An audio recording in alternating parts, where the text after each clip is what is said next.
Donc voici notre gun wall avec toutes nos guns.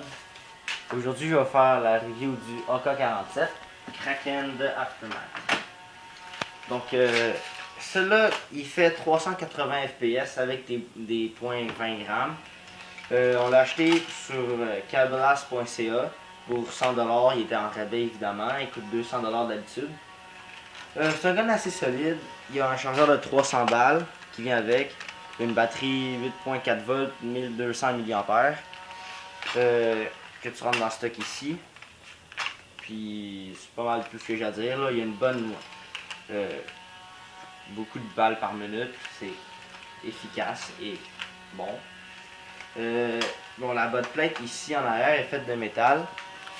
C'est tu l'enlèves en descendant ça. Puis là ben ta place à batterie. En parlant de ça, j'ai acheté une nouvelle batterie, plus petite et plus puissante, 1600 mAh à la place de 1200. Puis 8.4 volts aussi, mais elle tire un peu plus rapidement. La grosse, ça rentre dedans, puis comme elle bouge pas. Puis comme elle cloche là. Mais celle-là, elle rentre bien, puis même qu'elle shake dedans. Fait que c'est un très bon achat pour une trentaine de dollars. J'ai aussi acheté un chargeur en métal de 600 balles à la place de 300 comme celui qui vient avec. Il était déjà noir, tandis que l'autre il était transparent en plastique, puis on l'a peinturé. Celui-là, il est très bon. C'est tout solide, tout en métal. Un bon achat pour 15$. Donc,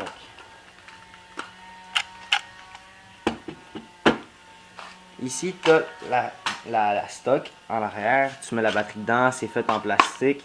Mais c'est solide quand même. Si elle devient loose, ben, tu serres les vis ici, puis les deux ici. Après ça, tu as le pistol grip, qui est ça ici. L'extérieur est fait de plastique, l'intérieur, tu as le moteur en métal.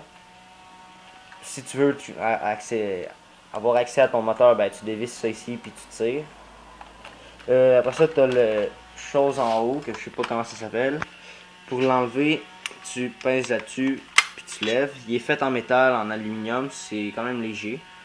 Là, dans l'emplacement qui est ici, tu peux mettre soit une barre de poids ou une batterie en type dynamite. Mais il faut que tu joues dans tes fils, puis ça complique un peu la chose pour moi. Fait que je la laisse dans la stock. Aussi ça, pour le replacer au début, c'est compliqué. Mais on finit par avoir le truc. T'as la sling que tu peux attacher ici et en avant. T'as ton selector switch ici. Comme là, il est sur safe. Dans le milieu, il est auto. Puis en bas, il est semi. Puis si ça devient loose, ben, tu joues avec la vis ici. Puis tu serres de serre. Ici, tu as la bolt que tu tires. Puis tu trouves le hop-up. Le hop-up, c'est comme une petite pin que tu tires. Puis tu avances. Avancer comme ça. Pas de hop-up, la balle elle tombe. Avancer comme ça, il y a full de hop-up. Même trop, la balle elle monte comme ça se peut pas. Moi, je mets environ à moitié. Puis c'est parfait. Un beau bruit quand même. Tu prends ton chargeur en métal, puis tu tires. Après ça, tu as les sights arrière ici, comme tous les AK-47. Tu pèses ici, tu amènes ça en avant, puis ça lève. Puis tu as un trou que tu mets la pin en avant, celle-là, que tu peux monter et descendre en tournant. Tu la places dans le petit trou ici. Puis ça aussi, c'est complètement. Genre, ça se bouge à 100%, comme tu veux. Moi, je le laisse en arrière. C'est ça pour viser, tu mets la pin dans le trou, comme papa dans maman. Puis c'est ça, à part de ça, tu as le front grip. Ici, tu peux acheter une rail puis mettre une grip, genre une poignée, mais moi je le fais pas, je trouve que c'est quand même confortable. Puis c'est pas mal tout ce que j'ai à dire. Tu as aussi le barrel ici en métal. Tu as aussi un fake barrel que tu peux aussi te servir pour comme ramoner ton barrel. Aussi, les gearbox en dedans, c'est fait 100% métal.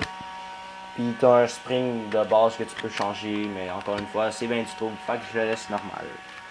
C'était le Aftermath Kraken AK-47. Bon, là, on va tirer avec la nouvelle batterie. Allons-y. Pas de batterie. Ça Wow. va bien. Donc, nouvelle batterie. 100% charge, chargée avec un chargeur intelligent. Comme ça. Ça rentre. Et voilà. Allons-y, allons-y. On tire. Comment c'est mis? Sur semi. Et sur auto. Donc, toujours tirer une fois sur semi après avoir tiré auto. Ça replace le spring, comme là, il était comme sur le bord. Fait que le spring était compressé, ça c'est pas bon. Quand tu tires semi, ça le replace comme du monde, puis c'est bien parfait. Donc c'est ça, un gun très recommandable, bon pour son prix et de bonne qualité.